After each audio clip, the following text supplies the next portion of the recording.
Hello, hello, hello, and welcome, ladies and gentlemen, and everyone in between. Good evening, and hello to the Valence League playoffs of Division 1. It is finally time, and we're kicking things off with an intense matchup between VIS eSports and Eclipse Solar.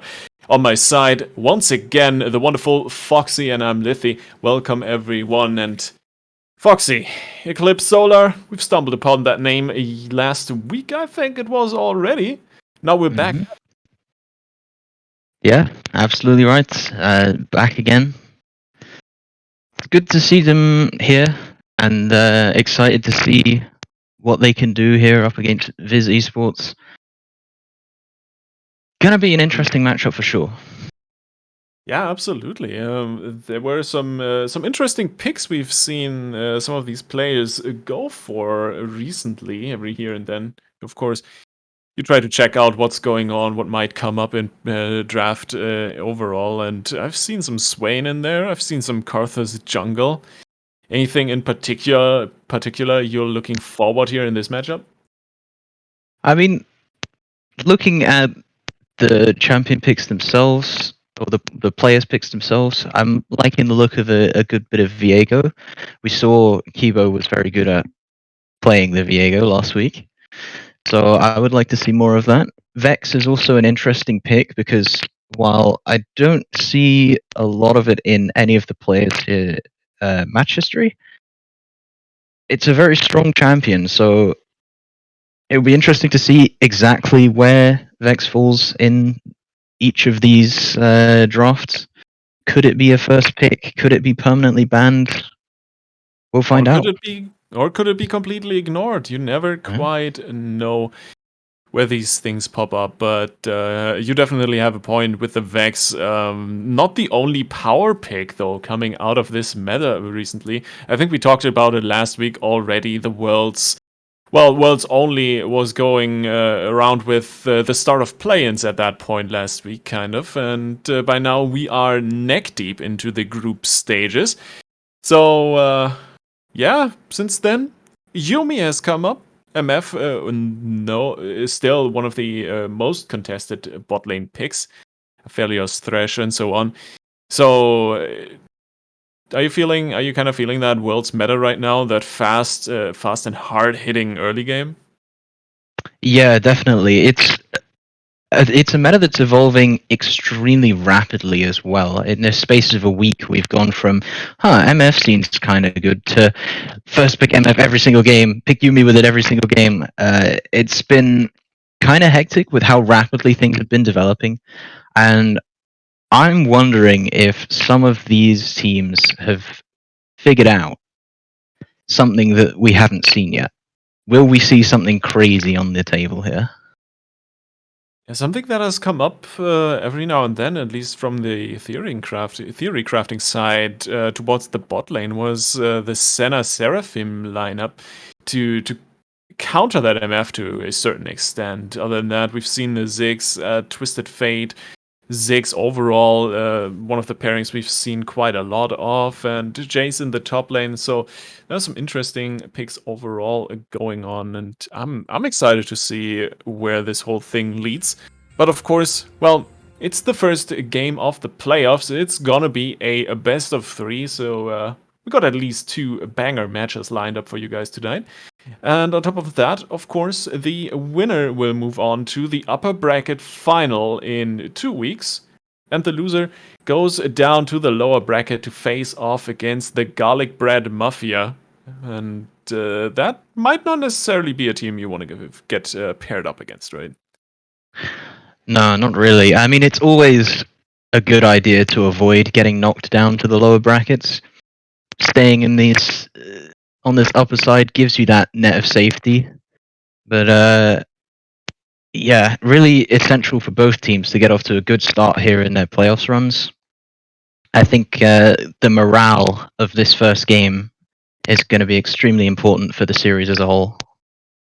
Absolutely. Momentum is something that comes up every now and again, and especially in a best of 3, it's one of those things you you carry a lot of momentum out of that first game if you win. And going into the second game, it usually it takes your team, or your enemy in that case, a little bit more time to adjust, trying to figure out what's going on, trying to figure out what you can actually play to beat the enemy team.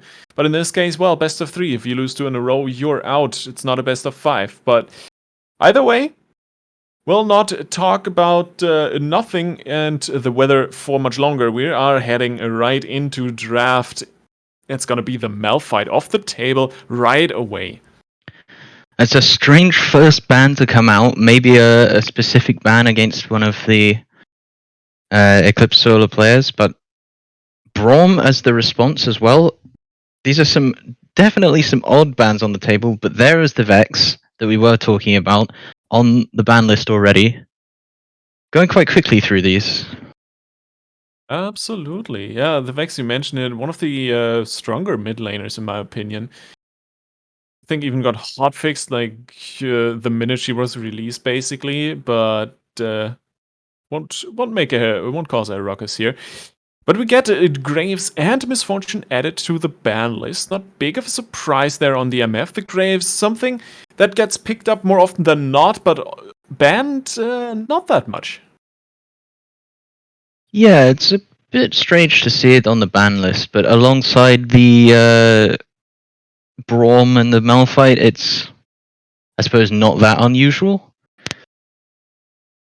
You can. Lucian comes out as the final ban. Okay. Yeah. So keep going. Oh, I was just gonna say the MF and the Lucian both very high priority for the bot lanes right now. So it's nice to see that they're both being paid attention to, and Karthus is coming out as the B1 pick here. Okay. Interesting pickup.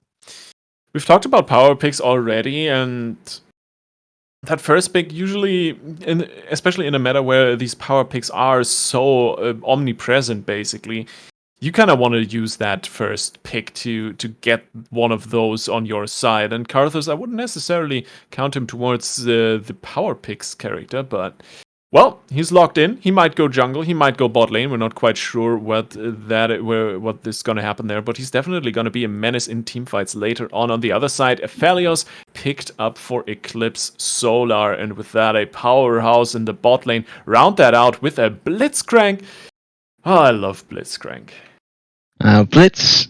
So Aphelios, no stranger to the late game teamfights, but Blitzcrank as a pairing for the lane is certainly one that I'm at least new to. Blitz is usually the sort of champion that you might want to pick against an Aphelios, immobile hyper carry. But certainly some excitement going to be happening in this bot lane then, as the Thresh is picked in return. So high priority on supports. Yeah, get that support in, get that bot lane rounded out early on, so you can invest the second rotations a little bit more towards maybe some more topside bans, maybe even some jungler or mid lane. But in general, strengthen your matchup towards the solo lanes. And with that Vayne picked up for VIS, that is basically the bot lane complete, and kind of tells me that Karthus is going jungling. Yeah, well, this is the strange thing, right? Because Karthus is also a champion that is able to go bot lane in some scenarios. And I was maybe thinking that they might try and flex it to bot lane and pick something else here on the third pick, but the Vayne seems like it's going to lock in the bot lane for them and obviously send this Karthus up north to the jungle. Yeah, and I'm gonna be very honest, I'm a bit surprised with that Vayne pickup, because if you have a Karthus in the jungle, that means you're not gonna get any ganks until the first, like, 10 minutes or something, until Karthus hits level 6 and gets some farm going. He's very good farming jungler, he's very fast on the clear aspect, but his ganks are really, really weak early on, so you kind of want to at least go with somewhat strong lanes, and Vayne, for me, not necessarily the strongest early laner, but of course you can round that out with some good presence on the top side, on the mid sides, have some roams going. And to kind of prevent too much jungle pressure from the enemy, we see Viego banned out, while Solar is going for TF and Galio take those off the board and out of the mid lane. Yeah, and I would also like to point out the interesting self-counter pick of seeing a Vayne and picking Dr. Mundo. Vayne is perhaps notorious for taking care of champions like Dr. Mundo that just like to stack health. So Yeah. we'll see what they do with that. Kane is going to be the lock-in here. Viego was banned off the table, so keeping that away from Kibo for the moment. Absolutely. They're also keeping that core key out of the hands of Eclipse, so a little bit of late game scaling on the mid lane denied as they think about Aurelion Soul. It would be a little bit of a surprise, but I've gotta be honest, I've seen more of that dragon in recent past than I want to admit. On the other hand, well, Seraphine also one of those options that you can set down in the mid lane, gives you some good engage potential with the ultimate later on. And last but not least, we'll need a top lane pick to balance out the comp, but overall, picking Seraphim, leaving that to the last counter pick is that's an interesting pick. Well, it's definitely interesting, but it's almost what they needed. They need time in these fights to let this Vayne just shred through the front line of Eclipse Solar. So Seraphine, a champion that can heal up their own front line and extend these fights as long as possible, is not necessarily a bad choice. And Aatrox pairing up with it, another heal tank, is really quite nice for their 5v5 prospects. But it looks like actually they might be doing something. No, okay, they are swapping everything around properly. I thought for a second they were doing something crazy with a Thresh mid lane, but was not to be. I was hoping for the chaos. That would be an interesting pick. Yeah, I can see a Thresh mid lane just roaming and throwing out hooks left and right, but no, it's definitely much better suited for the bot lane. I'm really gonna be very excited to see how that Thresh plays out against the Blitzcrank from Jaded. Hook versus hook. It's basically a fishing trip downstairs, and well, Copium Merchant versus Refraction. Vayne versus Aphelios. Overall, I'm not sure what to think of VIS eSports comp here overall. You're definitely putting a lot of pressure on the Vayne to actually carry with this lineup. Yeah, you are, but I think also maybe what you're forgetting is that on the other side, they don't have anything like a Seraphine that can heal up the entire team when they're not fighting.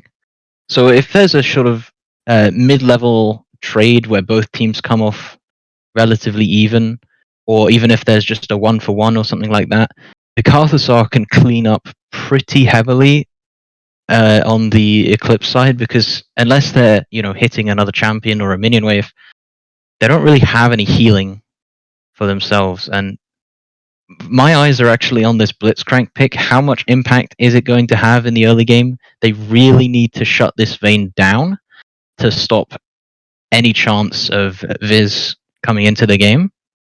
And, as I was saying earlier, it's not a traditional pairing with the Aphelios, and that's for a reason. So we'll have to see how comfortable they are in the lane. Will they get it right? Will they not? Oh, I'm so excited. Yeah, me too. And the thing is, there is a Blitzcrank in this game, and I can never not talk about Blitzcrank when he's around, because I'll be quite honest with you, it's by far one of my favorite champions in the game. And literally, Blitzcrank hooks win games. That is the epitome of this whole champion to me. Absolutely. That is a truth. And well, shout out to Chad, where people already are suspecting that there is just gonna be a Vayne hooked at minute 30 and the game will end of that. And I'm very much on board with that overall.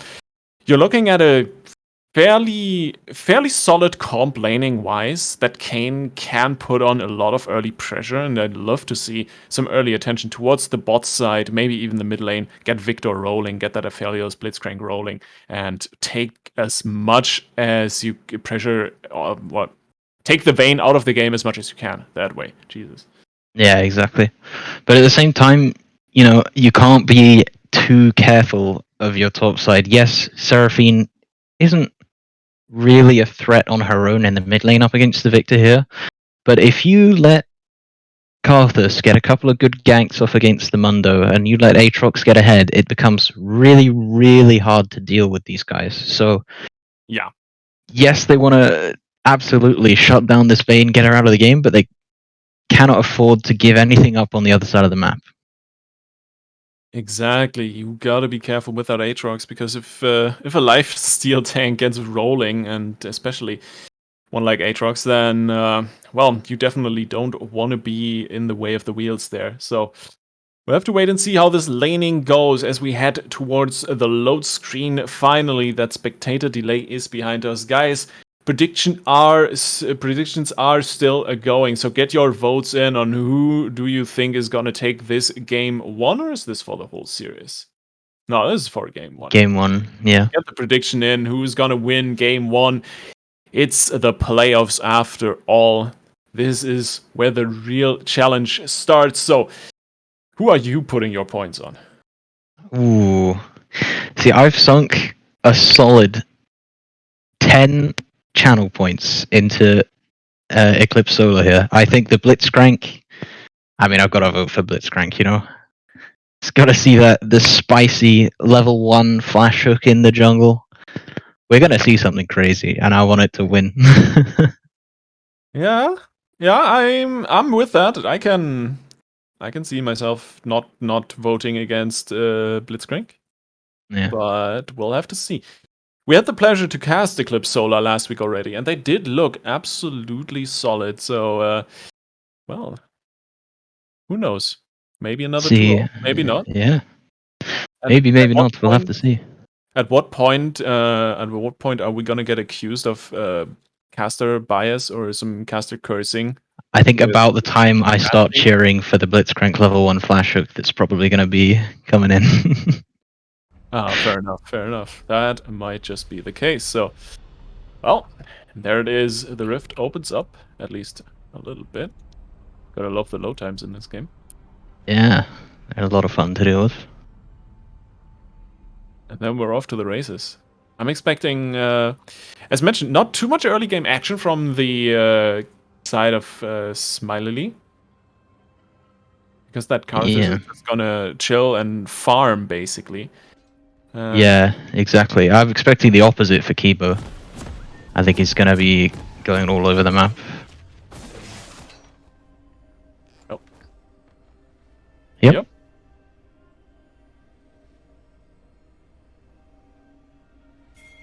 And we are synced up. We are ready to roll. We are ready to kick this final off. Well, it's just a...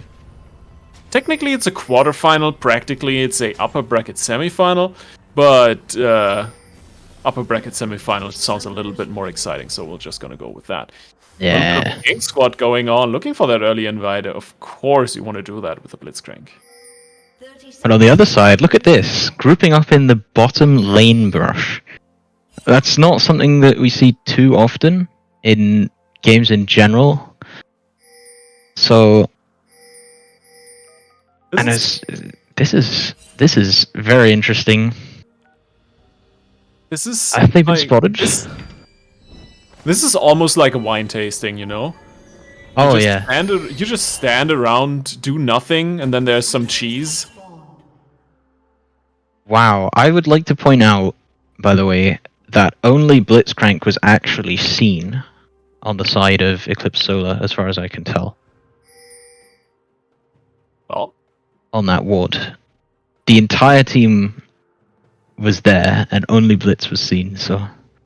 Well, there you have it. Big robot. Big robot, big model, but we'll start off both junglers at the blue buff, so... Karthus looking for that early mana region on his clear. while Kibo might actually be looking for some top or mid pressure after his first clear. Yeah, it looks like it's. I think he's planning to just make sure to be there for the top side. I think realistically, this 2v2 in bot lane, it's going to be 100 or nothing, and a gank won't really change that. It's all on the Blitzcrank hook. So for Kibo, it's probably about making sure that the Aatrox can't do anything too crazy and just putting their faith in Jaded on the Blitzcrank to hit those Qs.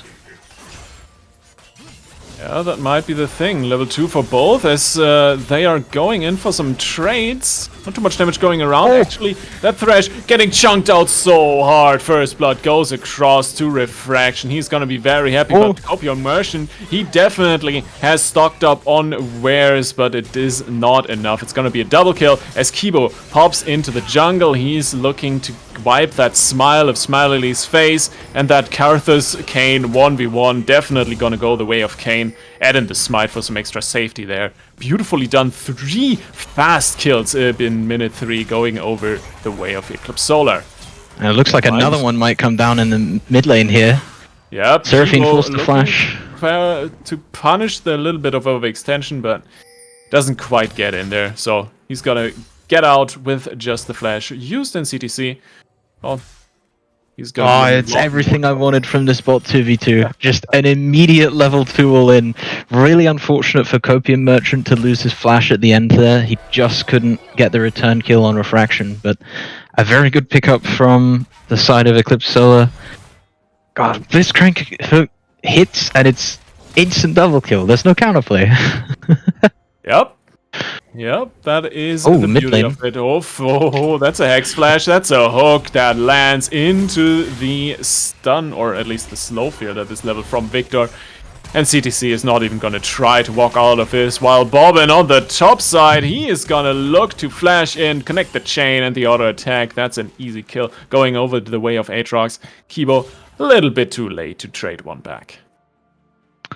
Oh, Blitzcrank is doing the work across the map. It's unfortunate to lose that 1v1 there. Well played by Bobbin, but yeah, it all seems to be going the way of Eclipse right now. They've gotten the leads that they wanted in their lanes, so it's just a matter of keeping it under control from here on out. I would like to see what Bobbin is going to do on this Aatrox here. He's going to TP back into the lane as well. Yeah, so he has a pickaxe picked up, so a little bit more damage versus the double cloth armor that Gagno is going with. So not too much gonna happen in the top side, I think. That Mundo will just continue to be... But Kayn is here. Wall. Yeah.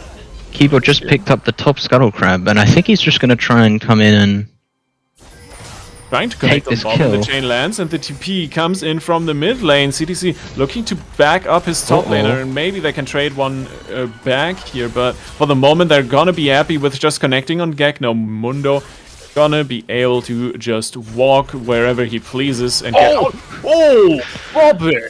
With the big damage going in with that Q hit, beautifully done. Little bit too, well, too over-aggressive from Kibo? He should have respected yeah, he dove back in to try and get stacks off of the Seraphine. And because of his life and man, what? Aatrox Q, I guess, is just the best ability in the game. Yep. So much damage coming out this early on.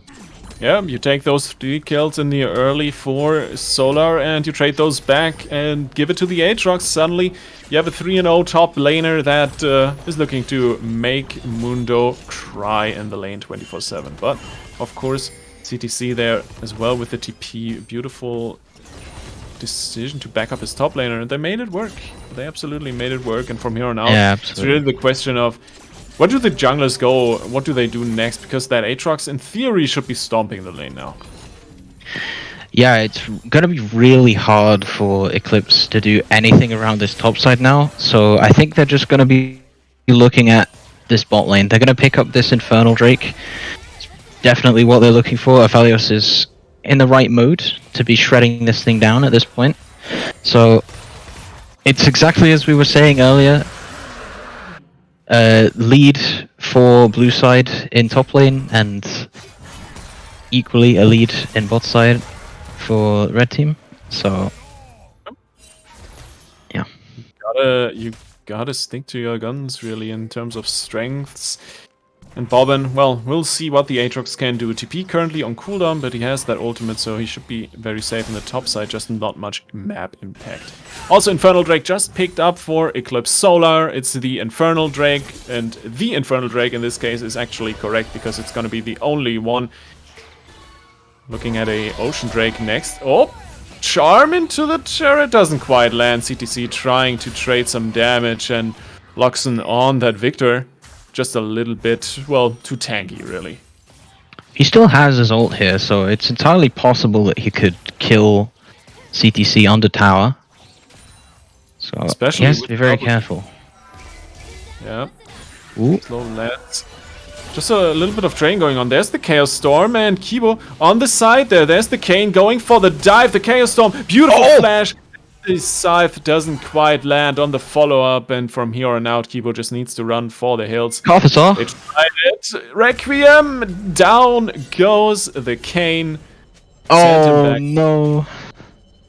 Man, that's the sort of thing that you don't want to see as a mid laner. Your jungler just diving that mid tier 1 and going down for it with nothing in return. Oof, that hurts. Oh, flash grab, not landing. Oh. Dated, going for the place, not quite connecting. It looks like in bot lane they're gonna just force refraction off the wave for that. Although he is walking forward. Yeah, he will pick it up because of Blitz coming back down. Popping in on the Blitzcrank, but there's not a lot of mana on that robot currently. Gonna be enough for a hook, maybe an E hint behind that. Looks like it, yeah. Still 2-0 Aphelios, especially with the chakrams spinning. Gotta be really, very dangerous. Damage you can put out, yeah. Yeah, especially at this level 6 point where I feel like Aphelios is definitely underrated at level 6. You do really have to respect, especially when he has chakrams, the ability for him to just stack up a lot of damage as a hook comes in. There we go, Moonlight Vigil gonna connect. There's just too much damage here on that Thresh. He's gonna be taken out. Copium Merchant trying to trade a little bit damage back, and Smiley going in with the Karthus as well, but almost overextending their topside fight as well. Maximum dosage comes in for Gegno. That's gonna stabilize the fight for the Mundo a little bit, and back to bot. Needs to back out as Luxon comes in with a death ray. He sears through the enemy lines. Kibo gonna pick up the last one. The heal comes in. Refraction gonna give his jungler that fraction of health that he needed. Oh, that was so good for refraction there. He was just able to keep dishing out damage to the Karthus and the Vayne while they were too busy trying to focus down Kibo. Man, that was such a good fight for Aphelios. He's going to be able to go back now and buy a mythic item. He's going to be so comfortable in this lane. And yeah, just a huge win overall for Eclipse. Exactly, and that's what you want to see, right? We got 1,600 gold on that Aphelios, now cashes that in for the Kraken Slayer. As you mentioned, that mythic item secured early on. And going back with that in his pockets to face off against the Vayne in the bot side, he's going to be very, very happy to have that one. Overall, it's really getting to the point where you're kind of worried what is VIS eSports going to do next, right? Because we talked about it, that Vayne has to be one of the primary carries for them, and as far as it looks at the moment, Copium Merchant definitely not in the best position to do that. He is gonna have to ship in some stock extra quick for this one. You're saying you should stock up on Hopium instead of Copium? Yeah, Hopium's. I've heard it's more effective, especially at Worlds this year. Yeah, might be. Sigilint gonna get hooked again, and there is the damage coming in from Refraction, even through that exhaust to completely annihilate the Blitzcrank. But the beautiful kick into the wall, the stun lands, and that is definitely the Hopium shipment coming in for the Copium Merchant. He's gonna pick up a kill, maybe even trade something more. No, barely. He almost baited himself into the Blitzcrank hook there. That would have been a bit unfortunate after that. Perfect condemn into the wall. That was really well played by Copium Merchant there to pick up that shutdown on to Refraction. So, yeah, coming back into the game. Absolutely. Karthasar was used as well. Yep. Gagno's still under fire. Double flash from both top laners as Smiley drops that Herald that they just secured to put on more pressure. Roam from Sejulin towards the mid side, trying to pick up Victor as we have more pressure going on in the top side. Chaos Storm invested as Kibo pops in to land some damage. That is a thresh. The Blitzcrank hook from downtown. You'll love to see it. It's a double kill for Luxon on that Victor. He's gonna be very, very happy, and with that, maybe they can push in the mid turret. Yeah, and those are the hooks that really matter, because you could see on the top side they were trying to push to get as many plates as possible and maybe even take that top tier one, but as soon as Seraphine goes down in mid lane to that hook, they have to send Karthus down to go and hold the wave, and yeah, they just can't get anything else out of topside, so huge plays coming out from Jaded here on the Blitz. It's really doing work for his team. Yeah, and top that off with the pressure Refraction is putting on in the bot side, also picking up that turret First Blood Gold on that Aphelios, so he's gonna be dacked out like crazy, sitting at almost 7k gold overall now. That's absolutely massive, and look at the vision they have in the jungle. There is no area left for VIS eSports to hide in their own jungle, and that is absolutely massive. Yeah, exactly. It's huge, because you can now look to get in Karthus's face as often as possible and just stop him from being able to do anything. We've seen a couple of Karthus ults already. Probably done for CTC to get out of that with his own flash, but that's still a Victor chasing you down with a lot of damage, and well, 4 kills on a Victor. You gotta be careful with that one. Flash hook. Jaded didn't quite connect, but the hook from Sejulin lands. Thresh goes in. The box is down, and here we go. Aphelios is here. Looking to connect, and there is Jaded going down. Picked up by Smiley. Copium Merchant, though. Refraction has him nailed down. That is a Karthus trading for the Aphelios.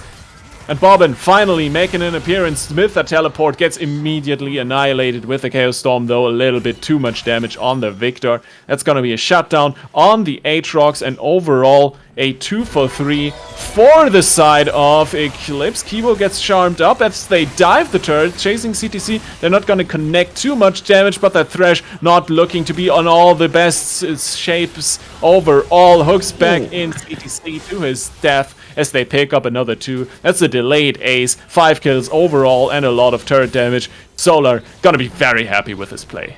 Yeah, exactly. That was a pretty good fight for them. A bit unfortunate that Refraction ended up getting blown up. I thought he was actually going to survive a lot longer than he did there.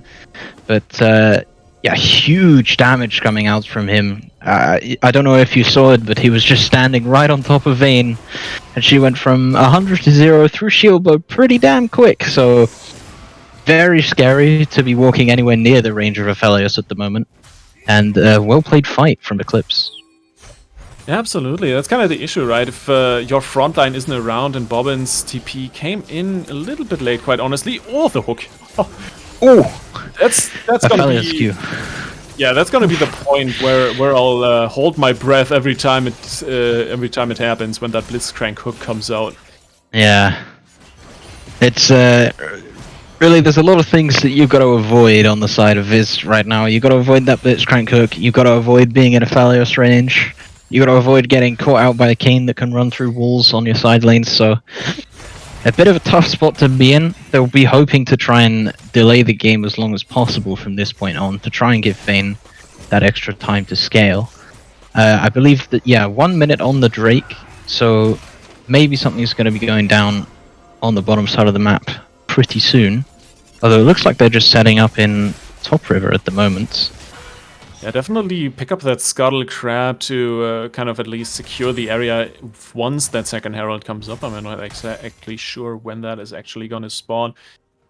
Maybe it doesn't even get back on the rift before Baron makes an appearance. Yep, there it is. I was about to say, I believe Aphelios has enough gold for second item, and he does. Picking up the Runaan's Hurricane. Very strong for Aphelios.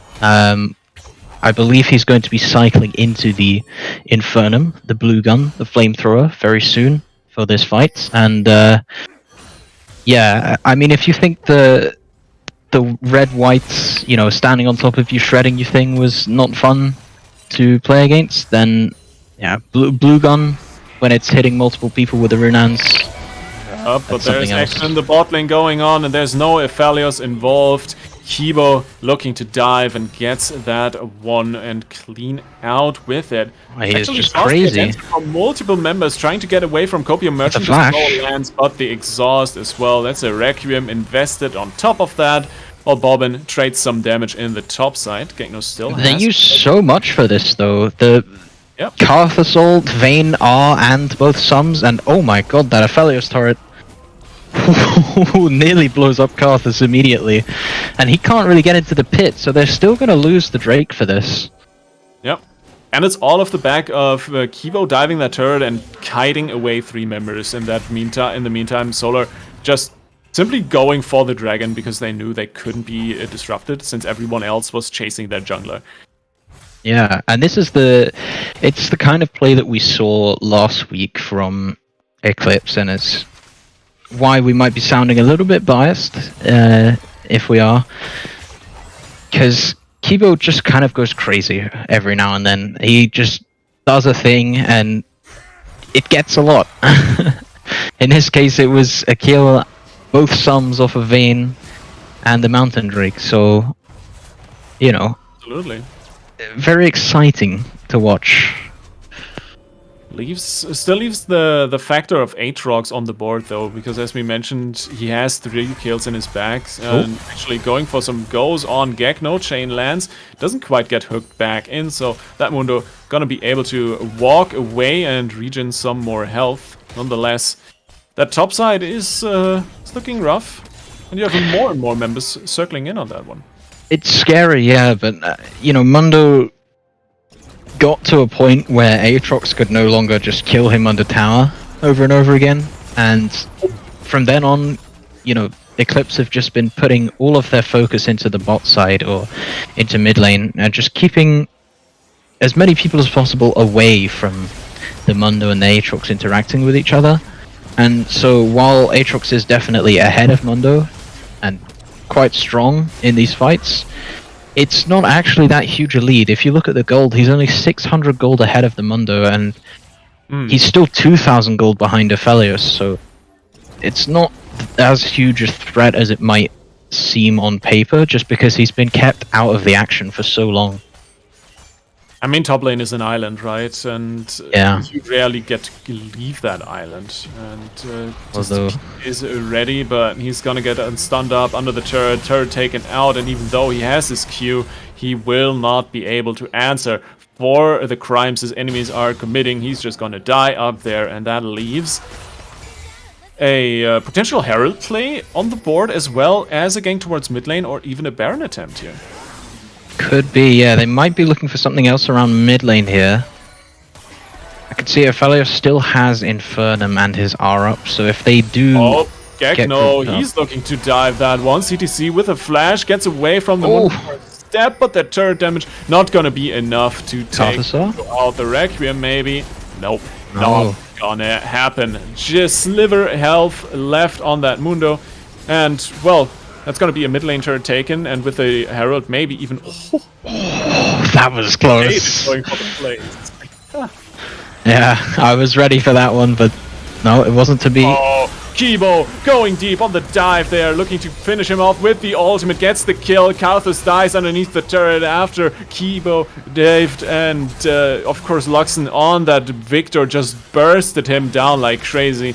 Degerland at least gonna trade back the Herald, so this turret falls a little bit slower, but still, they got the Demolish rune going, and they got the damage rolling. That's gonna be a dead inhibitor, and Eclipse Solar looking to finish the last touches this game needs before they win.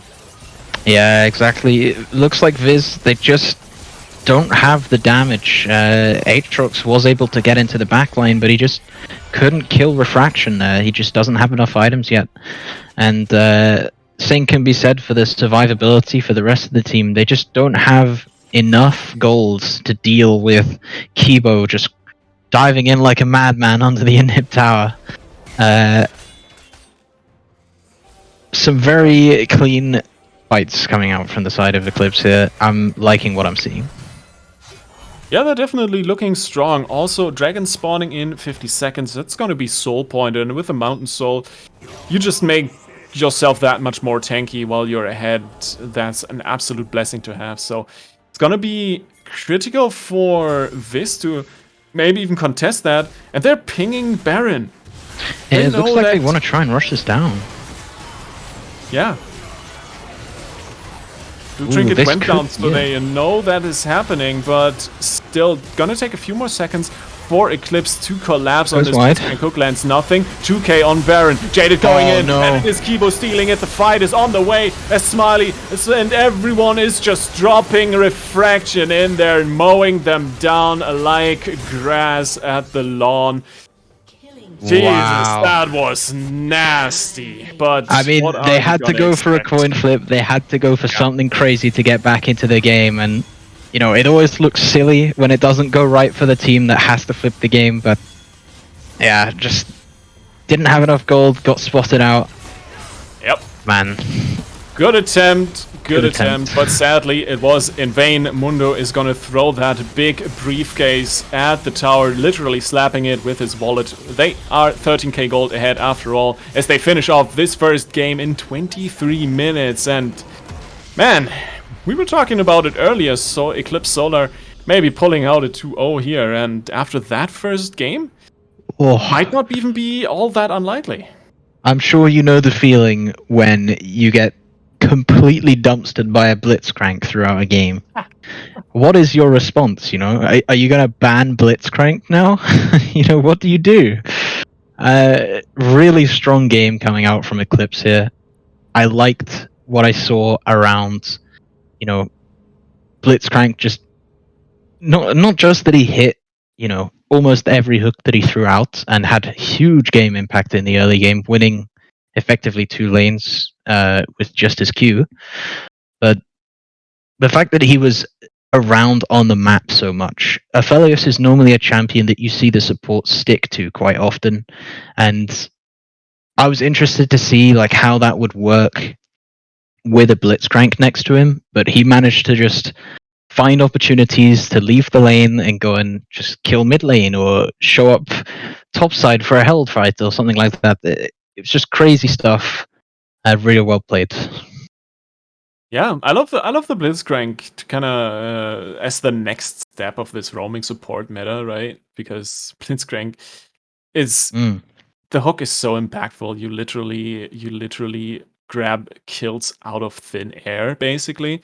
And they really made that work in the early game, and after that, it really was just Kibo and Luxon on the Victor just carrying it through the mid game, putting pressure on wherever possible, and of course, refraction. Yeah, do we need to call about that? Do we need to talk about that Aphelios, or? I mean, look, it was solid, all right. He had a Blitzcrank in his lane. He did fine. Blitzcrank did the hooking. He did the right clicking, and that's usually how it works when you have a lane like this. Really, just strong all around, and the same thing can be said about Victor here in the mid lane. You know, not necessarily having to make the crazy plays themselves, because Blitz and Kane were doing it for them, and they were just doing a really good job of putting out the damage and not getting caught themselves. Absolutely, and I mean, we kind of have to talk about the Seraphine as well when we talk about the Victor. Right? Yeah. CTC tried to make some plays work, but overall, I think the Seraphim was just way too behind at the point where he tried to, or where he needed to make those plays. That it never really worked. Then he got dived all over again, and it really went nowhere. Are we at that point where we kind of circle back towards the draft and say that VIS definitely needs to clean up their draft and their comp overall to see some light here?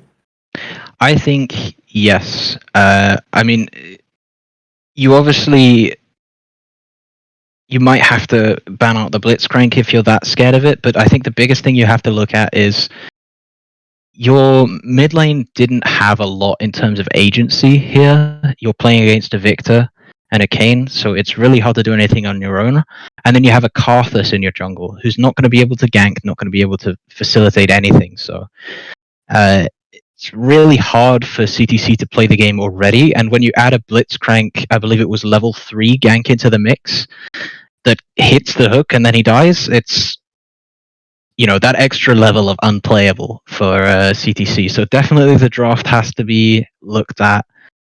I think overall, VIS did everything that they could to try and get back into the game, but Blitzhook was, just too powerful. Exactly. Blitzhook is a thing that we'll need to watch out for. The draft is the other. We'll take a really, really quick break, guys. We'll be back in just a few minutes for you with the second game of the playoffs right here. So don't go anywhere. There's a lot more action to be had.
All right, we're back. Did you miss us? I hope so, because we are heading right back into that second game of this best of three. Eclipse Solar already looking solid and maybe in the position to actually clutch this one out 2-0. Foxy at my side here once again. Any chance that that VIS eSports is going to take this one back? Well, there's certainly a chance that they can come back and win this second game here. I mean, I think they showed late into the game with that, attempt to go onto Baron that they absolutely have not given up. Their calls are definitely on point. That was probably the only way they could have come back into the game. So I think that if they get a draft that works, they could absolutely take the fight to Eclipse in these games. Yeah, and that's the interesting point. We saw that Seraphine mid, we saw the Vayne Thresh bot side, and while the Copium Merchant had some good plays going on, he even got that shutdown in the 2v2 on bot side. Still a little bit too much to actually carry because there was too much pressure from Refraction and Jaded with that Blitzcrank. And that's the big question. Do they respect the Blitzcrank? Do they ban it out? Or is it more of a position? We're expecting this to be a one-hit wonder. That's the word I was looking for. And not bothering. So far, I'm having a bit of deja vu here. I believe this is the exact same bands from the first game so far, staying on the same side as well. So, yeah.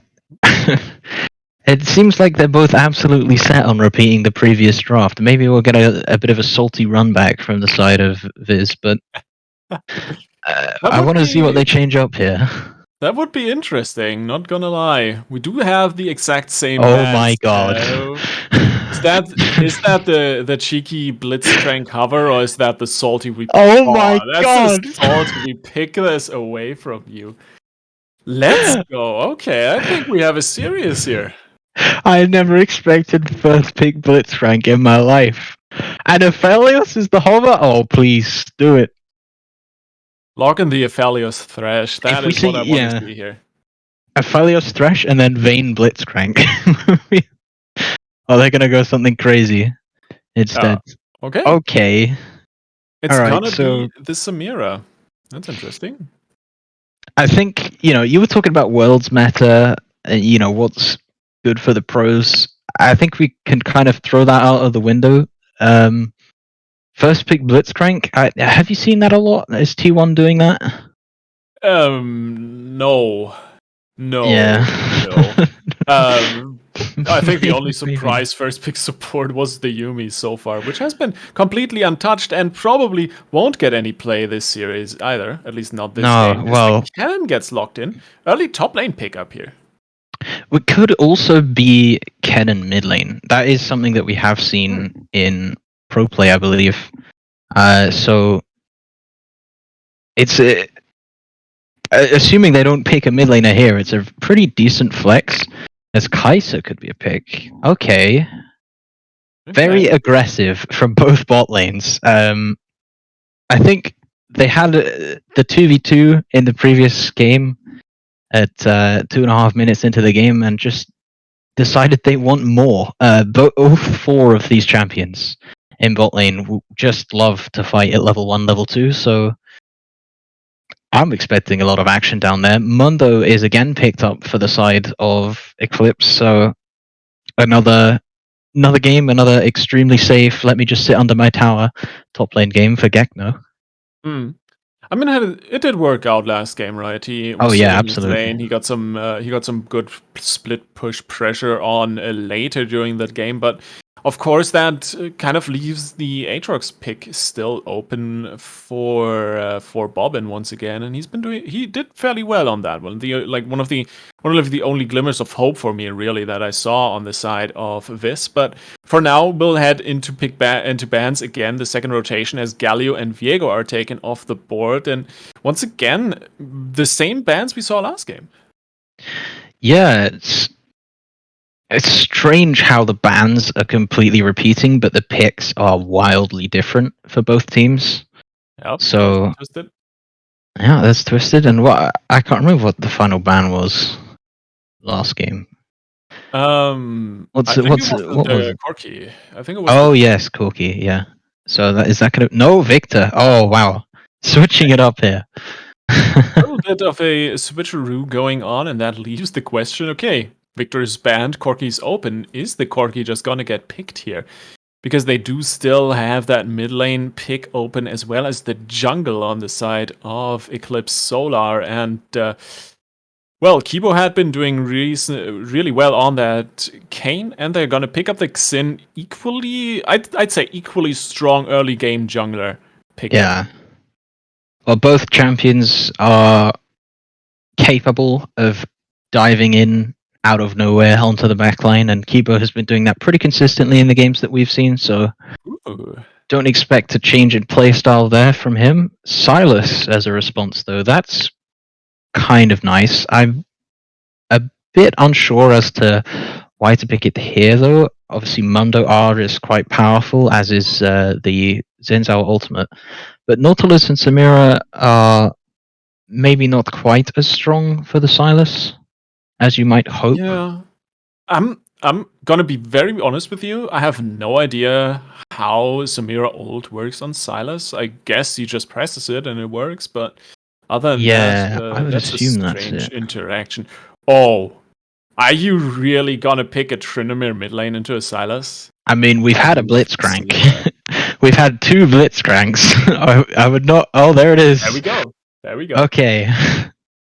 Excitement across the board. The thing we didn't mention was the Trundle.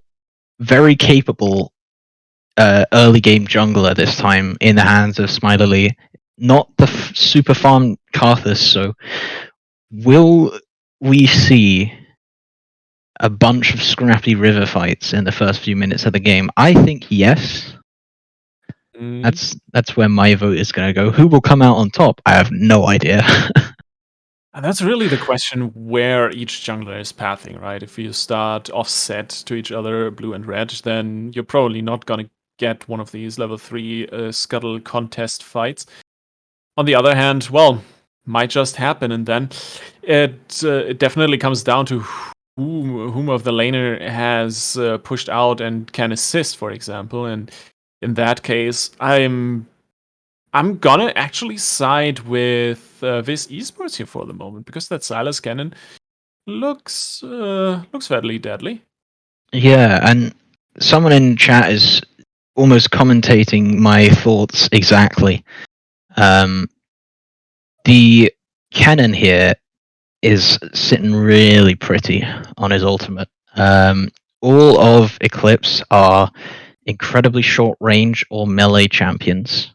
So if they get into a team fight, Eclipse are all going to have to be running forwards and are probably going to be pretty grouped up regardless of where they're going to be fighting, whether it's an open space or a choke point.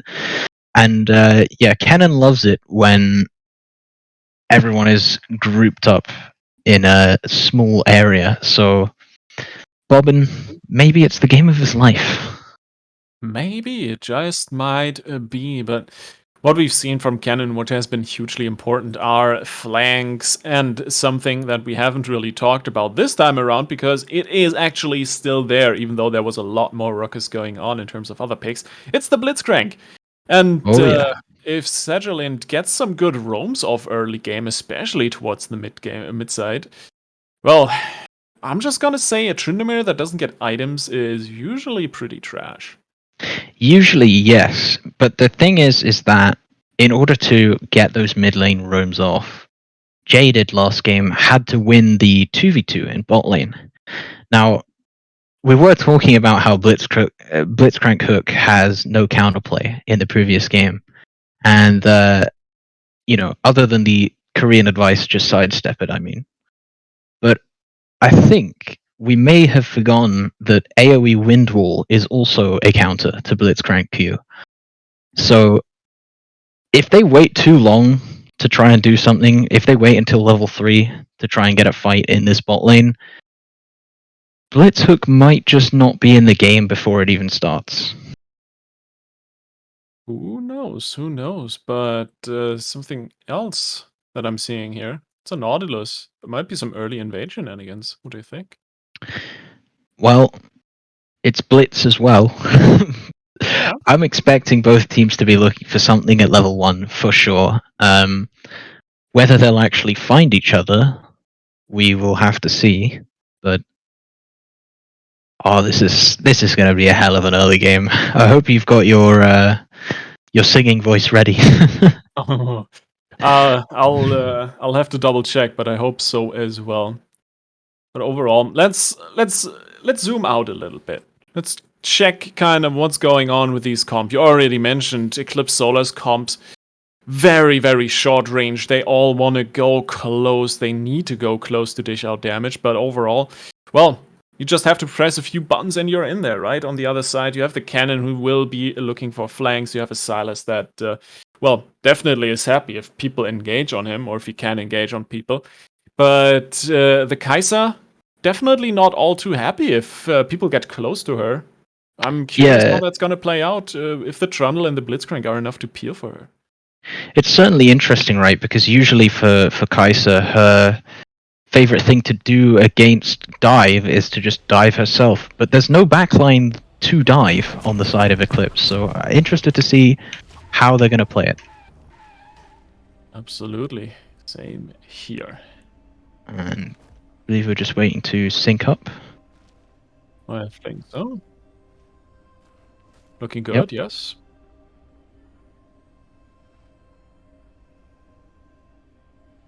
All right, there we have it. Mundo stepping on the brakes here for a moment on his little car, but after that, we are off to the Rift. It's going to be an intense one as Eclipse Solar lead 1 point in this best of 3. They could clutch it out here if they win this one as well. On the other side, of course, we have VIS eSports looking to even out this series. And immediately, 5-stack topside with the Blitzcrank. That might be a Mundo in danger. It could be a Mundo in danger, but at the same time, that is a Mundo with Mundo passive, so he might be fine if he gets hit by a hook here. Oh, Mundo passive still knocked. But the hook goes wide, the passive is procced, and he gets out with his life anyway. But that's a flash burned on the top laner, and with that, well, VIS can definitely push in further to the jungle as they find Luxon on the Tryndamere. He seems to be a little bit AFK. Yep, and a pause does come in. I think he may have not been looking at the game. Oh, no, okay. Okay, a little bit of a weird pause there, but... I think, yeah, something definitely happened there, as my client is now frozen. I don't know if yours is. Oh, yes, the classic spectator post-pause pause. I forgot. It's not a bug, it's a feature to allow us casters to have a look and catch up with the game.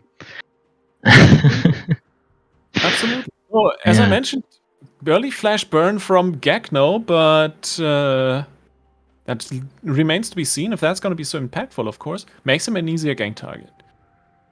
Yeah, definitely. And, we were saying how this could be a really good game for Kennen, and with an early game jungler like Trundle here this time, this is looking really good if they can do something around this top side. Maybe get a dive off, maybe just force Mundo off the tower and get some plates.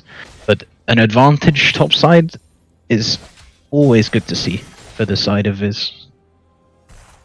Yeah, absolutely, especially with that cannon there. And considering, beautiful dredge line, nicely timed. There's an ignite on the mid side. Flash, stun, follow up. CTC into the turret. That's first blood going over to Luxon on the Tryndamere, but at least they trade 1 for 1.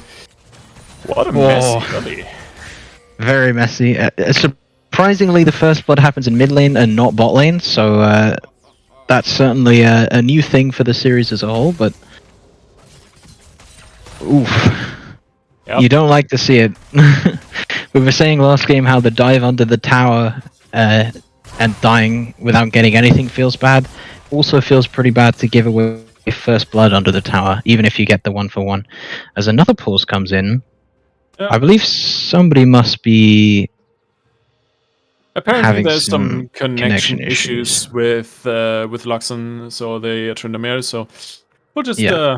we'll just chill here for a little bit until that has calmed down. But overall, yeah, I'd almost say it's an even trade, right? Because you get the first blood on the Tryndamere, but on the other side you get an assist on the Silas and the kill on the Trundle. So overall, I'd say they went even, basically. Yeah, just about. I mean, Tryndamere's gonna just be that little bit more comfortable in this lane, so it's not really going to change a whole lot, but it's just more of a mental thing for the players. The first blood is, you know, it's that little boost that you need, especially when you're down 0-1 in a best of 3. So, unfortunately, they didn't quite get what they wanted on the side of VIS, but it is still nice that they walked away with something. Absolutely, absolutely. I mean, you hate to invest 2 flashes, an ignite, and an early jungler gang to get nothing in return.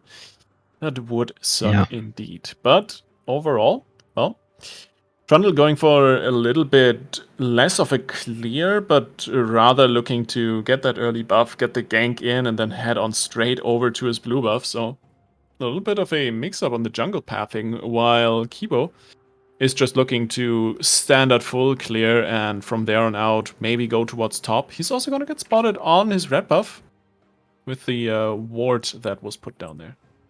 Yeah, that's true.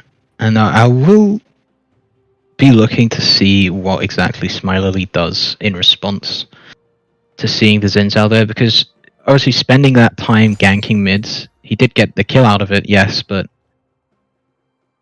it was that, did they unpause and then pause immediately? Yep. They did, yeah. 1 second of game time. Yeah, I thought I heard a CS.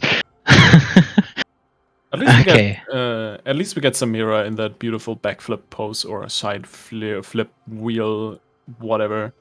I'm currently locked on mid lane at the moment, so I can't really see that. That's fair enough. That's fair enough. I'm looking at the... Well, I believe it's a melee minion that is dying to a Tryndamere auto attack, but it's frozen in time, of course. Feels bad, man. Yeah. If there's one thing that you want to avoid, it's being auto attacked by Tryndamere forever. Yeah, that is true. That is indeed true. But let's take stock here for a moment of the other lanes. We already talked about the jungler. There we go. The game is resuming. Just waiting for the host pause. It's gonna come in. There it is. There we go. And Copia Merchant actually already pressed that heal on Kai'Sa, so... Oh, it looks like Kibo is actually looking for something mid here as well, so we'll see what happens when the client is done with its mandatory break from working. Probably got stunned from a Silas E or something. Yeah, there it is. There is Kibo. There's the spin and the slow lands, maybe, and the knock-up. Easy kill, because that Silas, as you remember from that tower dive on the Tryndamere, has no flash available. Beautiful punish. Yeah, and, you know, that first gank, it made Tryndamere a little bit more comfortable in the lane because he got that first blood. And now this gank is going to make sure that he's super comfortable in the lane and is going to be looking for plays on the rest of the map once he reaches that level 6. Although in top lane, and Smiley popping in on the top side. Gekno also no flash. If you remember, that is a dead Mundo right there, and even with the passive, he's not gonna get away. Beautifully done. Both junglers heavily punishing. Oh, the Blitzcrank hook. There it is. It goes in. Refraction still looking to turn this one around, and there is no heal available on the Kai'Sa. The minion auto attacks. Fly after her. No. Refraction not gonna get traded back, but Jaded, he is looking to demolish that 1v1 against the Blitzcrank, and yep, that's looking like a good start for Eclipse Solar again. Yeah, it looks like it's but much closer in the 2v2 this time. That was a single auto attack away from being completely the other way around, so... Wow. A lot of spice in this early game. And it looks like there's more of it coming mid here. Look, Kibo. Mid lane again. That's a Xin on the mid lane once again. Call it a solo lane no longer, because that is now the jungler's camping ground. As they pick up another kill. 3 now on the bags of Luxon on that Tryndamere. Yeah, and already 1,000 gold lead coming out, and almost all of that is Tryndamere.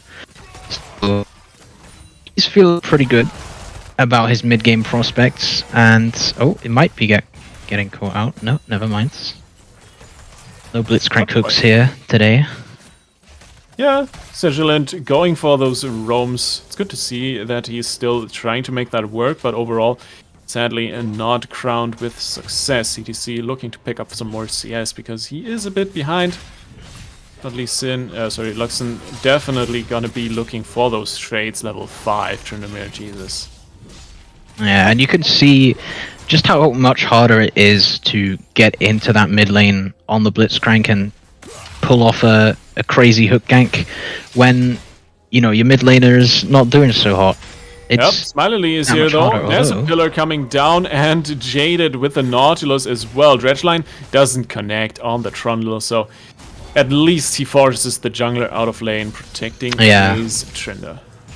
And this is just the freedom that they have on the side of Eclipse, because Trinder is so far ahead. All they need is one other member, and then there's nothing that VIS can do to contest. It doesn't matter who that extra member is. Hook on the bot side though, Refraction dodging the Prey Seeker afterwards nicely though, and Kibo is here to follow up. He connects the charge onto Segilin. Jaded here as well with the dredge line, but there's a TP coming in from Bob, and he has level 6. He has a slicing Maelstrom with the flash in. That lands, beautiful. That stings, and quite shocking turn of events here indeed, as it's a double kill for the Copium Merchant. That is more or less a shipment of opium they just got in on the bot side there. Beautifully done. Yeah, that's that scary part of the cannon. You know, Samira W, very strong when it comes to dealing with Blitzcrank hook. Not so strong when it comes to dealing with giant lightning storms. Really beautiful teleport there. And 3 kills going to Copium Merchant is really good for their prospects here. Segilant looking to hop in on the mid side. The hook is out. The ultimate traded from Luxon. He's gonna spin to safety, not gonna get hit with the Braid Seeker, and that's a fast Tryndamere. Beautiful sidestep on the stun there as well. Have flash. No, but he is not fast enough. That flash also not saving him. He didn't quite make it to the blast cone. Beautiful. Yeah, the flash was, I believe, it was either 1 second or less than a second. On cooldown there when he died, so extremely close to being able to escape with his life there.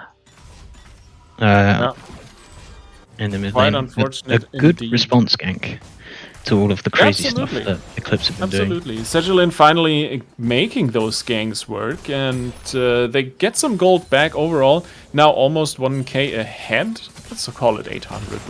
We don't think about the change too much, but yeah, that's 3 kills on the Kaiser, and that's 2 kills on the Trundle, 4 assists on the cannon as well. So overall looking good, definitely. But the big thing is still the Tryndamere in the mid lane, right? It's 3 kills overall, and Luxon definitely should be able to just capitalize and snowball off of that. Yeah, definitely. He's gonna be really strong coming into mid game regardless. And on the other side, looking down at Kaiser here, Copium Merchant is going to get the Q upgrade for Kaiser very, very early in this game. He doesn't quite have it yet. I believe he will need to finish off the Noon Quiver to get it, assuming that's what he's going for. But it's good prospects for both teams coming into mid-game, and it looks like Eclipse are actually going to be giving away this first Mountain Drake of the game, so yep, a good pickup as well for the side of VIS. Yeah, absolutely solid thing to have. The big thing being as well that it's the only Mountain Drake we'll see. Cloud Drake the next one, as we see another gank. Smiley, little bit caught off guard there. Sinnold stolen though by CTC, and it's Luxon actually going in for the dive. That's a Tryndamere with ult though. He does not care. And barely just like that, Kibo gets out. Smiley takes one back, and there is Gekno, who indeed says no to surviving that one. Claims one for the Mundo. Oh, I love it when you see a briefcase just come in and end someone. You're fired! Yeah, straight up. Oh, Blitzhook. Oh, nice. Samira W. Fantastic. Yeah. It's exactly the use I wanted to see out of it. Just using the AoE wind wall to block any attempt at a 2v2 from the Blitzcrank here. So, Also, one of the things, right, you have to keep in mind for the rest of the game. Like, if Samira dies late game with that wind wall up because she gets hooked by Blitzcrank, that's basically all on her. yeah, exactly. But that's the thing, you have the agency there. You know, if this was the other way around and it was a Blitzcrank versus a Kai'Sa, it's much harder for Kai'Sa to get out of that situation. And, you know, Nautilus Hook, it's not quite as well renowned as a Blitzcrank Hook for ending games on its own, but it's still a very potent ability. So I will be interested to see if Copium Merchant can manage to stay safe. We'll see if that mid lane is going well. Luxon still has this ultimate back, and CTC gonna get out just like that, although he does trade the Undying Rage himself, so that ultimate steal on the Trin on cooldown for now, but still, they kill the mid laner once again, and that's definitely a good thing to do. And 4 deaths apiece for the mid laners here. So much action coming down in this middle part of the map, and it looks like on the side of VIS, they might actually be going for a dive on top lane. They're putting pings all over the place, and there's some question mark pings coming out from Eclipse. They know this is happening. Are they going to respond with anything? Looks like they're going to go bot lane. They don't have any TPs going. The proper response would be a play on bot side, which indeed seems to be happening. Jaded and Kibo both popping in. Dredgeline doesn't connect, but that is going to be the depth charge that lands. Killer Instinct is going to get Copium Merchant out of there, but Sedulant, he is not that lucky, although that Blitzcrank is fairly fast. Refraction, not enough damage, and here we go with the dive on top side. Gekno still has the ultimate, but that's a lot of damage coming in. Beautiful flash to the side. Flash. Maybe he can trade one back.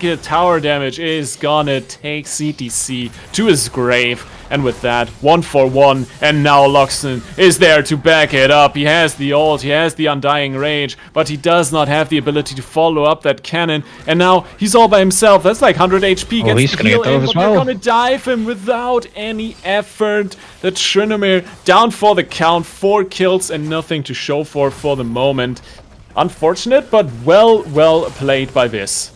They're having a race to see who can get to 10 deaths first in mid lane. Both of them just going down in top lane. It's a really well executed dive on the side of VIS to get Mundo down, but just unlucky that CTC couldn't survive that final tower shot. And on the other side, yeah, it was. And on the other side, it was really well played again by VIS to avoid actually getting caught out. I loved the use of the Killer Instinct and the Flash to get away from the Xin Zhao and the Nautilus there by Copium Merchant. It was really well done, so that's what I wanted to see on this bot side, and just action all over the map. Yep. And the aggression does not stop as Luxon once again looks to trade with the Silas, but CTC gonna notice that the Trinomir at this point in the game, you don't really just want to man up and square fight him out in the open, because damn, he hurts. Yeah, remember what we were saying during the pause. The last thing you want is a Tryndamere just sat there auto-attacking you for all of eternity, and that's exactly what just happened there. Just walked at him, and there wasn't a way out for CTC. Get right click, bro. But yeah. Exactly. Gekno cashing in on some more CS. But as you mentioned, Bobbin on the cannon. Kinda have a check in on his gold, because he is sitting comfortable on 5k. I think the only one in the game that has more than him is actually Luxon on that Trinomir. It is, yeah. Oh no, actually, sorry, that Copium Merchant, of course, yeah, cashing in. Silence comes in, Sedulant looks for the plays, but Kibo and Jaded once again are around, and this time that Blitzcrank doesn't get away. The Kai'Sa, though, Killer Instincts are gonna be enough to get out of there. Still, it's a kill picked up just in time for the Dragon to be taken as well. It's gonna be the Cloud Drake, and soon we'll see what soul we'll get. But Herald play in the mid lane doesn't even get the turret, just some plating. Actually, I don't even think the platings, but Luxon, he has no mercy to give. CTC surrounded by every single member of Eclipse Solar, and even with the Undying Range, he's not gonna get out of that one. Down goes Nah. the Silas. I think it's safe to say CTC is winning the race so far to 10 deaths. Both of these mid laners, they don't know when to give up. You see Luxor in a 1v2 and he's just, yeah, I'll walk in, I'll take this, we'll fight it. And likewise CTC in the 1v4, well, he was trapped with no way out, but you know, it's the same thing, they're both just so ready to fight. Kibo almost caught it in the jungle. Yeah, that was close. But it's kind of like, it almost seemed like there for a moment someone flipped the switch on the Eclipse Solar. Yeah, absolutely. They've just, out of nowhere, had a bunch of extremely well-timed roams across the map. I think this is probably something that they've been practicing quite a lot, like with how active they've been in all of the games that we've seen of them. I would not be surprised to find out if their scrims looked very similar in terms of the number of kills at this time in the games. So very well prepared for this and really good job so far on rotating and everything. We can see a lane swap coming now in though. The bot lane swapped over to mid. Or maybe what that was just for the moment. CTC probably gonna head back up towards that Tryndamere lane once again in a minute. And in the meantime, objectives taken, nothing's on the board at the moment, so we're going back to standard laning and chill out a little bit as Gekno actually pushes in on Bobbin because there is a Xin coming in for the gank. This Luxon in the mid lane also.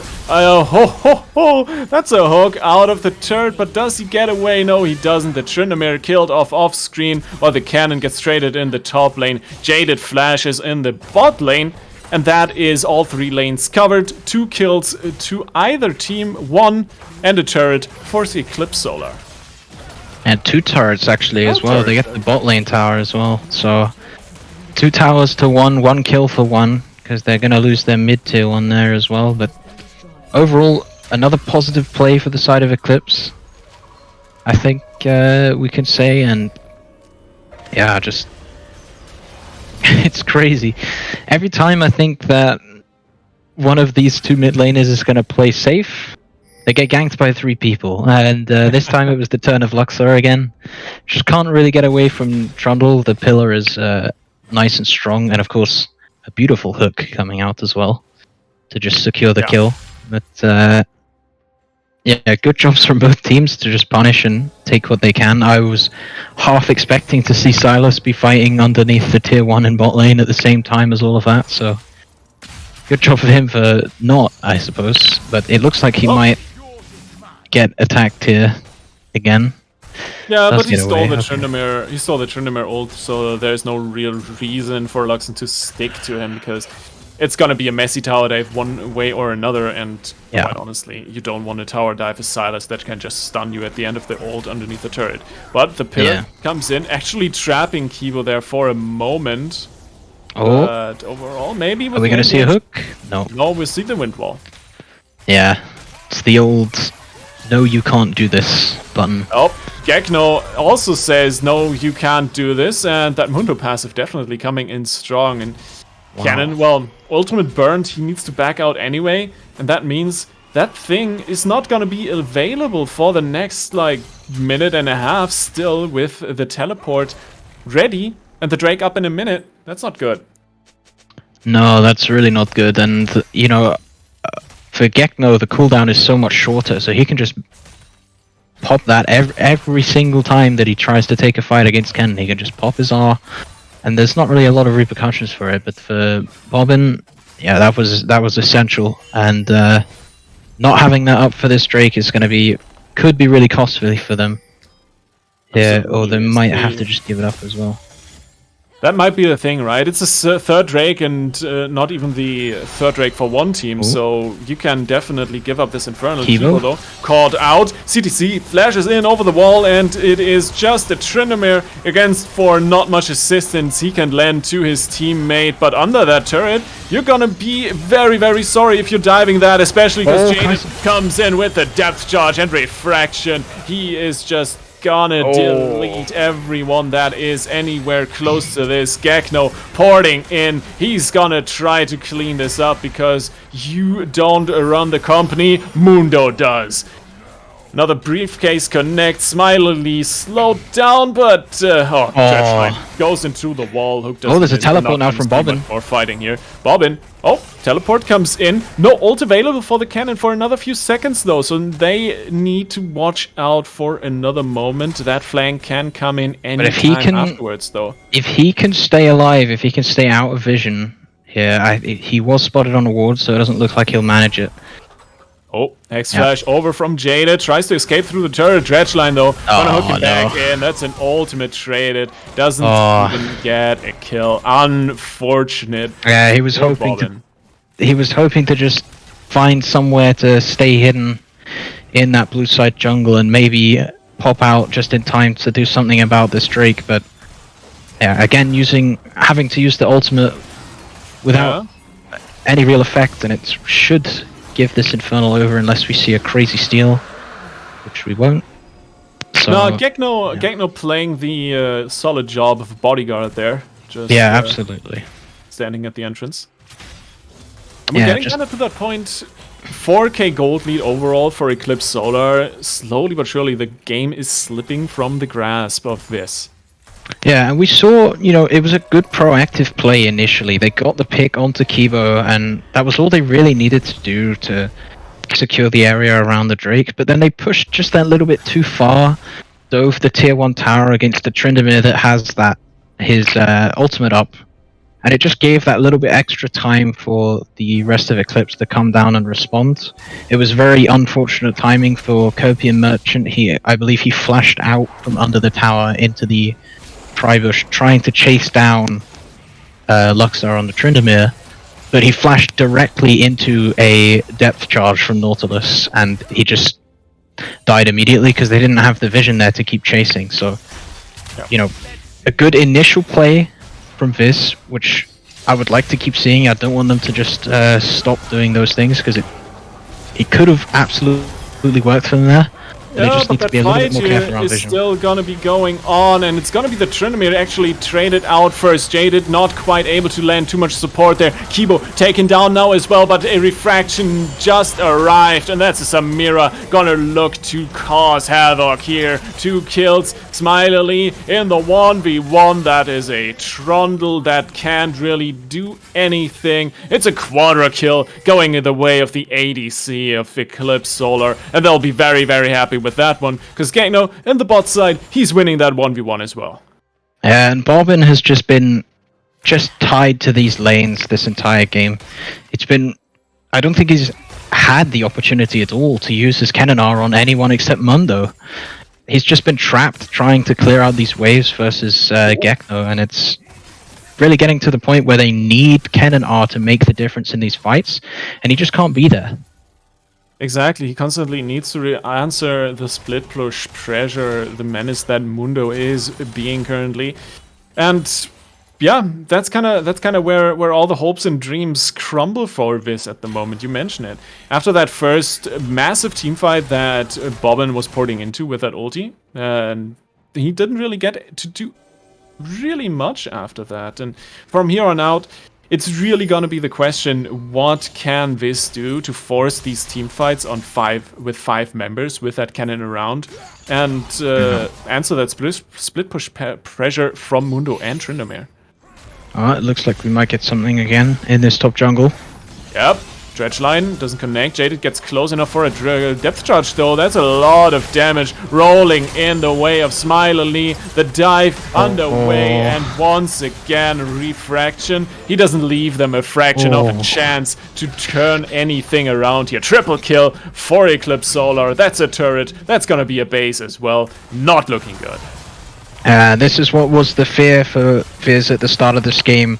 Both teams are just so capable of following up when somebody gets picked out, and yeah, with a gold lead, Eclipse just able to chase up absolutely everything. Samira, pretty famous for being able to just keep going once she gets a kill in a fight, so yeah, complete destruction in that top side. A good call there to just collapse in on the bear and take that objective out as well, because there is no way VIS can answer this at the moment. Mundo is still pressuring bot side. They have no idea it's going on, and that's gonna be a good objective taken. A lot of gold into the pockets of the boys from Eclipse Solar, and from there on out, well, just go back, go shop it, and then take the game down the mid lane. Maybe Sejalin can actually land a hook. Never mind, flash out from Gekno. Yeah, he hasn't been pressured at all, really, this game, Gekno. There was that flash burned at level 1 and the one tower dive on him, but, you know, since then, he's just been able to sit and farm up in side lanes, completely contained Bobbin from being able to snowball this game, and just really well played so far. Great to have his flash up there as well, to just get out of Blitzhook. And the important thing is that he preserved his Baron buff, right? Because if you keep that Baron buff on the Mundo, the split push is just gonna be that much more nasty.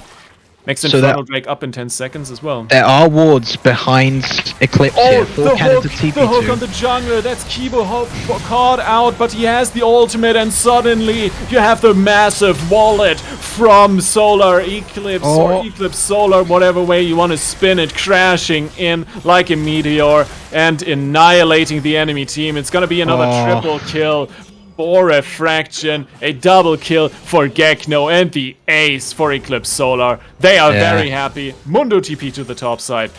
They're just taking everything. I think they might be looking to end here. I'm not sure if they could do it if the timers are maybe a bit too short, but that was so unfortunate for Bobbin. That was the team fight that he needed to get the huge Kennanar in, but he teleported to the ward that was further away from the fight in the opposing team's jungle in that bot side. If you see on the blue buff, he teleported to the top ward there, and he was just too far away to do anything before the fight was already over, so yeah, really unfortunate. That was the fight they needed, and they just didn't get it.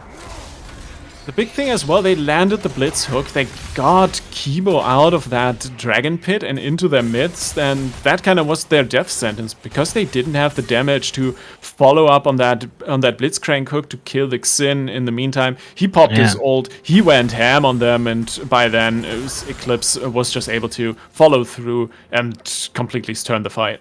Yeah, exactly, and you know, that's why there's that...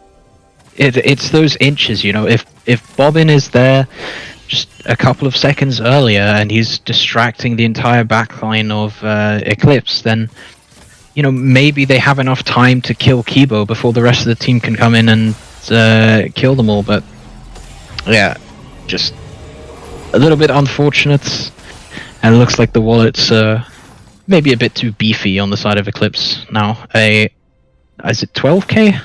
Almost 13, 12 and a little bit of change, but that is definitely a massive hurdle to overcome if you are a VIS eSports. And overall, I'm quite honestly in the position where I'm saying, yeah, this is not really gonna be a way, something they can turn around to actually depth charge stolen and invested to just get out of this one. Good reaction from CTC, but they still have to burn their flashes, or at least burn one flash to get away from this. In the meantime, Gekno just looking to take out bot side. Bobbin doesn't even get away from that Mundo, and now it's 3 people collapsing. Do they even have damage to kill Mundo in a 5v1? That Kai'Sa might have the damage, but there's a lot of minions, and in the meantime, I mean, Eclipse, they don't even care. Yeah, they don't even care that this is going on in the bot side. They're just taking mid, they're just taking the base turrets. That's a split push pressure. Love it. This is a really impossible position for VIS right now. They don't really have anyone that they can pick, and they can't really take the team fight either. But maybe this is the one where the Kennanar comes in clutch. We'll have to see. It's 3 lanes down. The pillar goes down. Smiley looking to engage Bobbin from the side. Watch the cannon. Maybe he can get the storm in there, but for the moment they're backing off. Passive just block the hook, and Refraction slowly but surely makes his way up to see if he can land some damage on the turret. Stun on Kibo, and overall both teams back to the Mexican standoff mode here for another second, but it's just a matter of time before Eclipse can find the right engage here.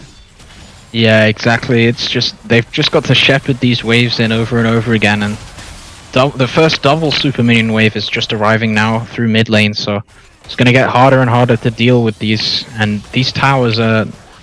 That top Nexus tower right there is... Oh, there's the dreadline. Here we go. That's the engage they were looking for, and there is the storm Cannon off. from Cannon. The slicing Maelstrom is gonna do Samir's exactly down. that, but look at the size of that wallet. Kibo and Gekno looking to turn this one around. It's a double kill for Copium Merchant before he dies, but it's a double for Mundo. Make that a triple and get his bonus on top of that, because Mundo he takes will what he pleases. run down that base. That is the second Nexus turret that's gonna fall. He doesn't have a single care in the world. Actually, he should have, because he's getting taken out. That Trundle ultimate is nasty to deal with, but he at least gets away with a flash and a briefcase to the face.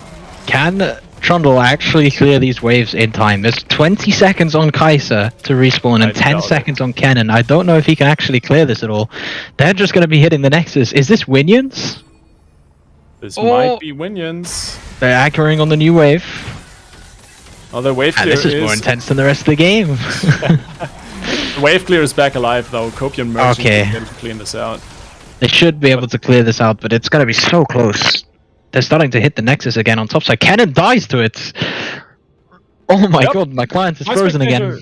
Yeah, mine's crashed as well, so unless this happens to resolve itself in 10 seconds, I'm assuming this game has indeed ended. Any update from production side of British, your client froze as well?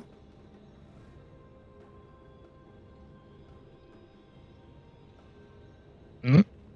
That's a great point where you catch your streamer off guard and force them to unmute themselves. But overall, Foxy, I'd say, even though it sounds a little bit anticlimactic to finish it off like this, off of the screenshot of a frozen rift, or maybe the stream is still running. No, it seems to be frozen as well. This game is done, this game is over, and with that, I'm pretty sure that Eclipse Solar do take this series in a clean 2-0 sweep after a dominant performance. And on the other side, VIS eSports, they tried their best, they took away the Blitzcrank in Game 2, but still, they are gonna be knocked down to the lower bracket to face up against the Garlic Bracket Mafia for their life in this tournament.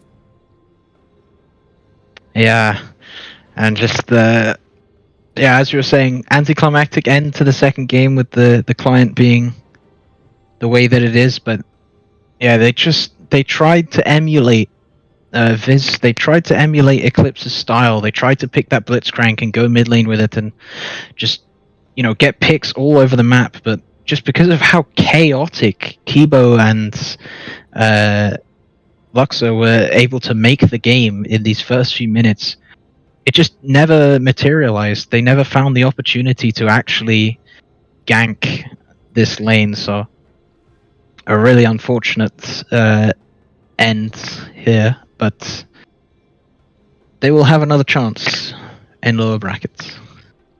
Absolutely. But going forward, well, Eclipse Solar, they are looking to face up against the victor of the other upper bracket semifinal that is going on between Area 69.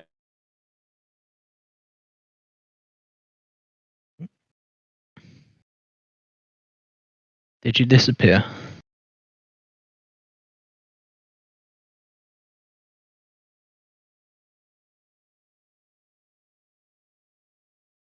I believe my co-caster has just entered the Shadow Realm.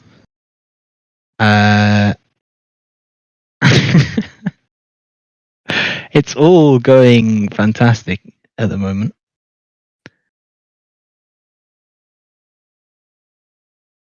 So, oh my god. Yeah, so the thing that you can't quite see, for those of you in chat, is that the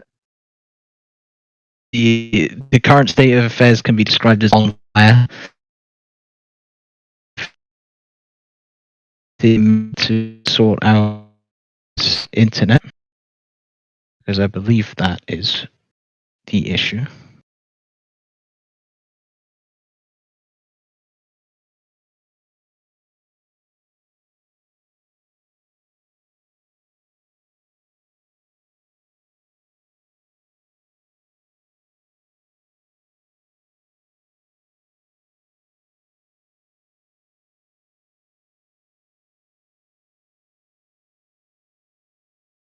just want to ask production: are we still going to do interviews if Lithy can't sort out this issue?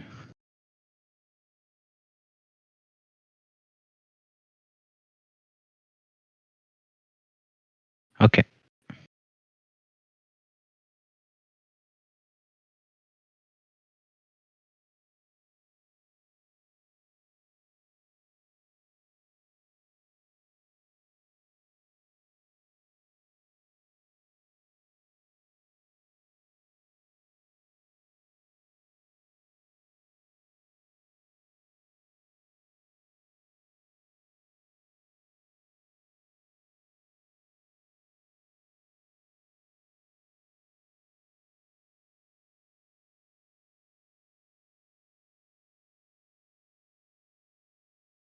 Yeah, okay. So we're going to cut to a quick break to try and sort out Lithy's internet, and we'll be back shortly with an interview.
All right. Sorry for that, guys. I got cut off middle of this sentence there because my internet thought we were done. Well, but we're not quite done. Because we have some stuff still in the books for you guys. Because we have an interview lined up exactly with two of the players of the winning team. Gonna be both the 80s joining us, Kibo and Refraction. Gentlemen, welcome. Congrats on the 2-0. 2-0 Thank you. back both weeks. How are you feeling? Good, I guess. Yeah, pretty normal. The game was really hard. Pretty fucking easy, actually. Shots fired, I guess. Wow. Okay. I mean, yeah. Sorry, go ahead, Foxy. Go ahead. I was gonna just ask about that. You know, how did it feel in the jungle? Because we saw, you know, in the first game especially, a lot of just, you know, Well, shit stomp, right? That way you're trying to say? just dive the tier 3 tower, you know, 1v3. So we saw a lot of, you know, diving into the backline. So I mean, the how guy plays confident do you Karthus, man. feel? Like, I don't think he even deserves to play jungle if you play fucking Karthus. Play mid lane or something. He's kind of a Okay. nerd. Like, I don't know why you play Karthus in an official game as well. Kind of weird. I mean, It's weird yeah, to play Karthus with Seraphine mid. yeah, it Personally, didn't really I end think, up I well think for it's him. if you go Seraphine mid or like an Enchanter mid, you should have Olaf something or something along those Yeah, lines. we were talking about that. How it didn't seem like they had anything ready for, you know, a mid jungle 2v2 at any point in that first game. Oh, But that in the mid second laner. game, Oh, yikes, man. in the second game, there was a lot more action around the mid jungle here. So, you know, it was also very chaotic. I believe both mid laners at one point were sitting at 6 deaths apiece. So, can you tell me maybe a bit about what the communication is like when it's that chaotic in the game? Surely having 12 deaths is like bannable, right? Going Maybe- 3 and Oh, yeah, surely that's I agree. intentional. I agree. No I way mean, you do that in an official game and it isn't intentional. Come on. Yeah, weird jump. Maybe. I don't know. We were kind of Um, looking for, you know, catching him lacking. So, as a, you know, the 12 dash shows happened quite a lot. Poor guy, man. Yeah. Feel bad for him. Yeah. Well, stuff So happens. I guess what happened in the game was that like there was like a TP bot lane from Cannon, right? Which put bot lane in a little awkward situation when Kazakh got a triple kill, I think. But mid lane was winning, so he was like carrying for a little bit, and then we managed to find a timer where Kai'Sa overstayed too long in lane. So yeah, and then we got ganked off. We got some plates, and that's how we get bottling up back in the game. And then I don't even know. I got a quadra kill, but at some point, and a triple kill, and Yeah, a little bit more.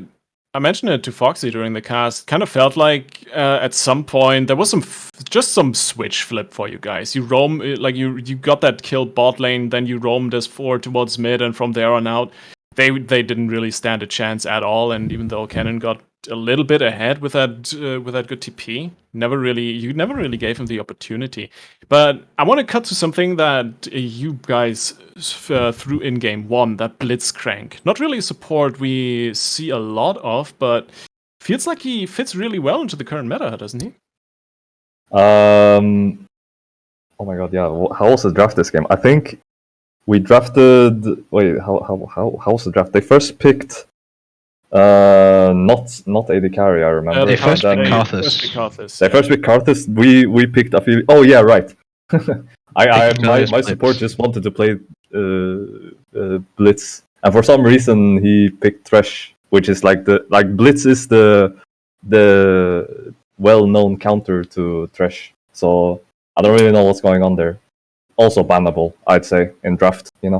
Actually, I mean, I've been playing a lot of Blitzcrank around Jaden, and I think he picked up quite a few things when he played with me, and I am massive summon Blitzcrank. Also, there was a massive outplay, by the way, in this game, where I flashed to the bush, stayed still, and didn't auto attack just to play with vision, do cancel vision. So he had to walk up all the way to the bush, and my support could catch up, him, punch him up, and then boom, finish him. That's how we got 2v2 killed. 2v2 killed. I saw that. He had to have a reason why he's the copium and not the opium merchant, right? But we shall look a little bit towards the future, guys, because Blue Sky Eagles actually managed to win the other game tonight. So those guys will be our opponents in 2 weeks. Any thoughts on the upcoming match? How do you feel? Do you feel confident going into that? Oh yeah, no, they're fucking cringe. I actually hate playing against them. They're so weird. They're weirder than what we played against today, and these are just pure bad. I think their mid laner is good.